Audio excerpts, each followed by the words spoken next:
Moving forward with the Dekker Team. Moving forward together with the Dekker Team. Hello, this is Ken Dekker. And I'm Amber Dekker. And we're excited to be with you and welcome you to another episode of The Inside Track, where we share techniques, thoughts, and tools that we all need, we all deserve, you, I, everyone, to turn our house into home where our families thrive and we live our best life possible. Now, you may not have heard of Amber. Amber is my daughter-in-law, as we finally kindly say. And Amber married Ryan. That's how you got into the family, right? Yep. Yeah. And what we're going to consider on this show is how to handle change as you, in your family, as you start to follow your passion, right? We hope that people have passion, because when you follow your passion, you have more energy. So you took a risk. What did you do recently to follow your passion? I bought my dream dog. Well, our family got a dream dog. And then I decided I love them so much. I wanted one in every color.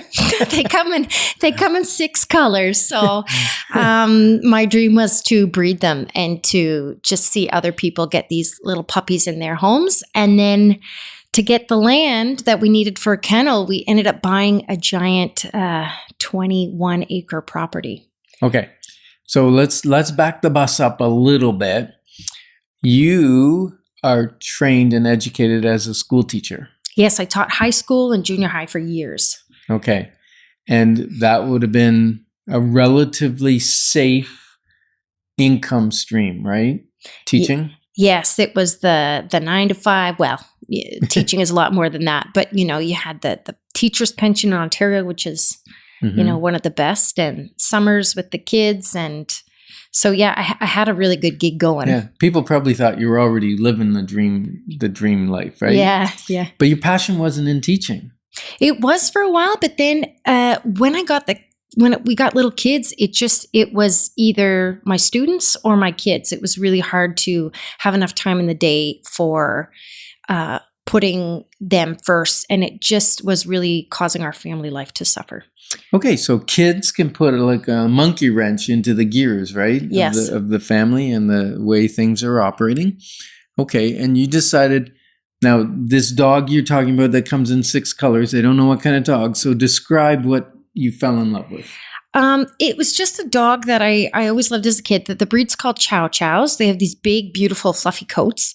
And it was actually one of Ryan's dream dogs too. So when we decided to get one, we didn't realize, we'd never even seen one. When we first picked up our puppy, that was the first time we saw the breed, and we were like, this is wonderful.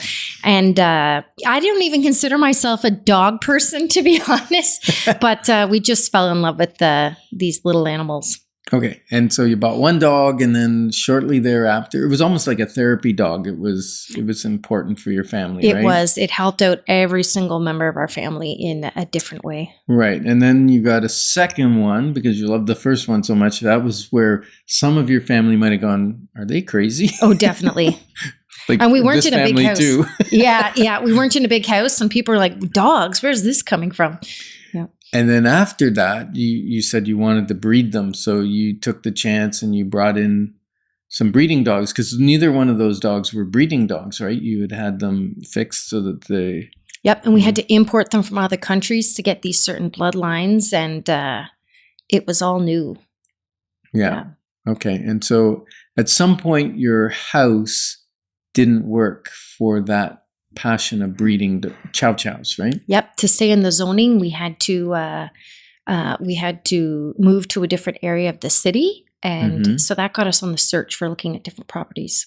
Okay, and so now you took a risk. You went after your passion, and you moved to this. You said 20. Is it 20 acres, something like that, right? Yeah. Nobody knows exactly how big it is. It's pretty big. Like when I look at the field, it's like, it's huge. Yeah. Okay. And that must have turned things upside down for your family. Oh my goodness. It was really a challenging season that we went through. And I did not expect it to be nearly I did not expect it to be as hard as it was. We listed our house in March, and so everything got packed up in boxes, and we ended up having to, with the dogs, and family, and we have some family members that find it very difficult to deal with change, and so we ended up actually moving in with Ryan's sister, my sister-in-law, and for a month. And we didn't expect that, but it was. Now, why did you move in with them? We wanted to keep the house in pristine condition. Okay. So, and then with changing the house around for showings and things. And how many dogs did you have at that time? Oh, we had 5. 5 dogs. Okay, so you had 5 dogs, 2 kids, living in a relatively small house. It wasn't huge, I want to say right? 1,200 square foot. 1,200 square feet? Yeah. And so you decided best to move out, make the house perfect, and then move out. Yeah. And then let the showings begin. Yeah. So we were like, during showings especially, we had to, put all the dogs, find a spot for them. Right. So there were challenges in chasing after your dream, right? Your passion? Yes. Yeah. Okay. Interesting. Anything else that came up for you as a challenge in those times where I guess you had to buy the house and then you took the risk of buying the farm before you sold the house. Yes. Right? And in this case, we had to, and without conditions, in order to get the price we needed to be able to afford it. So you had to sell your house. Yeah. There's a pressure cooker. It was really nice because I really trusted my realtor. Was that Ryan? Or My husband is our realtor. Well, everyone really helps to know you guys so well. And I was like, if anyone could do this, they could do it. All right. So now you were mentioning that other things came out of this move, right?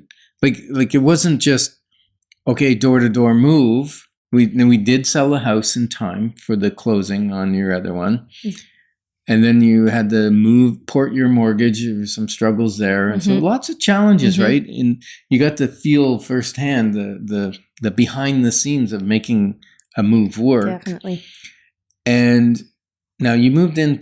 Well, you didn't move in, did you? What was the house like? The house was a major do-it-yourselfer that just was not a healthy space to move into. It was quite old. So we moved into a camper on our property that we bought we thought we were only going to be there for 3 months, and we ended up getting in just after the big snow fell. Okay, so you were there like over 6 months. Yeah. So another lesson is like, hope for the best, but plan for the worst. Yeah. And you know what? Things just kept going wrong. We'd hit a water line accidentally. I think the whole summer we had running water for a few days. definitely hot water for a few days. And you didn't have a septic system either, did you? And then our Wi-Fi were having problems. So I'd have to go other places. We didn't have laundry. So we were like depending on relatives to do our laundry. Oh, wow. Okay. Showering at relatives. All right. So we're going to continue in the next segment. There's going to be some good news in all of this, right? But maybe you're asking yourself the question, what passion of mine have I been putting on the back burners that maybe it's time to start talking to family about? So we're honored to be positioning you to build wealth wisely because it's about much, much more than just money. Moving forward with the Dekker Team. Moving forward